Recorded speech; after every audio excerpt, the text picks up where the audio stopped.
Welcome to Peyang Mini Vlog. Enjoy watching! Another day, another vlog na naman nga tayo mga besh. At ito na nga, day off ko ngayong araw. Kaya nag-decide kami magpunta ng Guapo, Pampanga. Kasama ko nga pala dito isa sa pinakamaganda kong pinsan na yun, no? Ganda ng sunset, no? And at naglalakad na nga tayo dito papunta ng kapehan. At kung saan nga may masarap na kape, pupuntahan natin yan.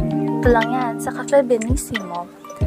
Located at Santa Filomena Road, Guapo, Pampanga. Nag-decide na nga kami pumasok ng pinsan ko dito. Super aesthetic ng ambience and also Instagrammable. Meron na nga silang 3 branch, 2 sa Pampanga, 1 sa Bataan. Ganda ng mga pa-lightning nila, no bes? Ito na nga nagde-decide na kami ng makakain namin dito. If you are looking for na kapehan na madaming mapagpipilian, Cafe Benissimo is one of the best choice.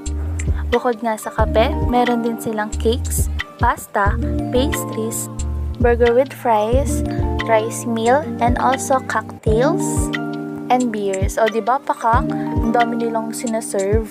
Kompleto rekado na, mamimili ka na nga lang at o-order. At ang in-order ko nga pala dito ay matcha latte at sa pinsan ko naman, trinay niya yung dark peppermint mocha. And nag-order nga din kami dito ng overload burger with fries. Sobrang laki nga ng burger na to at napakasarap. And if you are looking for kapehan na makakapag-relax ka, at kung gusto mo namang may kakwentuhan at may kasama, or with the barkadas, Cafe Benissimo is one of the best choice.